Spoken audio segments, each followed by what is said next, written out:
Are you looking for a high capacity, high speed external hard drive for all your storage needs and more? Stay tuned to find out more.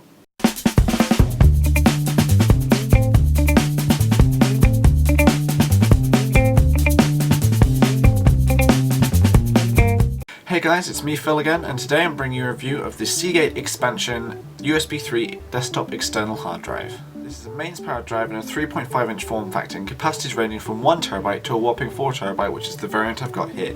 It's important not to confuse this with a very similar expansion portable drive, which is a bus powered 2.5 inch form factor with capacities between 500GB and 1.5TB. Essentially what you're getting here is a bare bones no nonsense drive. It has no software package supply with it, and the documentation is very brief.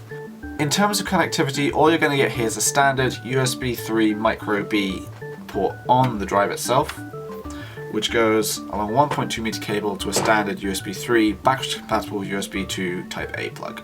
Next to this is just the socket for the power supply to go into. Again, they supply this for you, it's just a standard 12 volt 5 amp power supply. Whilst I'm not willing to open up this hard drive myself, on TechteamGB across the web, the internals of this drive seem to be just one of Seagate's internal desktop SATA hard drives connected to a SATA controller providing the USB 3 connectivity. Using that as a basis to expand on what little we already know about the hard drive, we can tell that it's going to be running at 5,900 RPM, which is a little below the 7,200 we've gotten used to these days.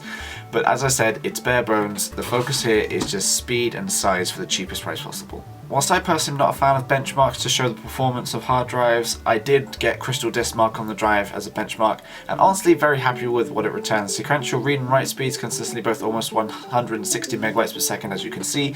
Random read and write speeds, nothing special, but in my view not too important and pretty standard on these kinds of drives at this price point. In personal testing, which is to me what matters, the speeds were quite below what the benchmark was in terms of writing. It was about 80 megabytes per second, but obviously it fluctuated depending on what you were copying. Highest speed I ever got was about 100 megabytes per second, lowest somewhere around 50 when copying lots of small files, but still really happy with that. Read speeds off the drive were actually quite a nice surprise, tallying what the benchmark said they would be at 160 megabytes per second, which is more than enough for most people over USB 3, given some USB sticks that I've used claiming to be USB 3 have not come anywhere close to this.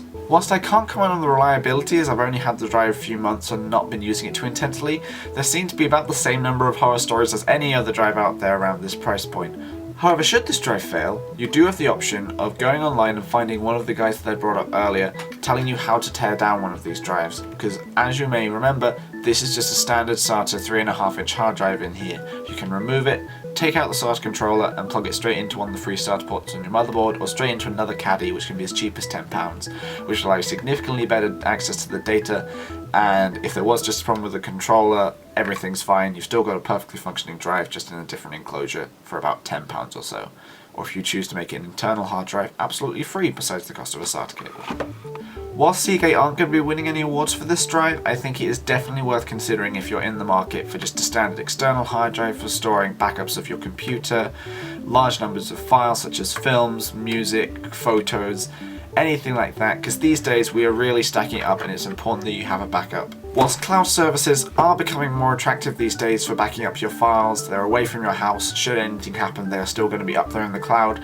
The problem is, if you have large numbers of files up to a terabyte, even on the fast of internet connections, it can take up to a week of consistent uploading to get all your files in the cloud, which I think most people would agree is completely impractical. So when it comes to large quantities of files, you still can't beat a local backup on a hard drive such as this one. Now the question I'm sure you're all wanting an answer to by now, since I mentioned the price point, is how much will one of these set you back?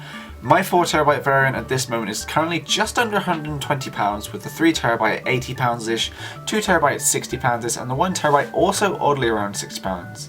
All of these prices are sourced from Amazon at the time of making this video, so please check our affiliate link below in the description if you're interested in getting one of these. I would wholeheartedly recommend it. Thanks very much for watching, guys. Again, link in the description if you want one of these. Please like the video if you found this useful, subscribe if you want to see more videos like this, and let me know what you would do if you had this 4TB of external storage at your command. I've been Phil for TechteamGB. Goodbye for now.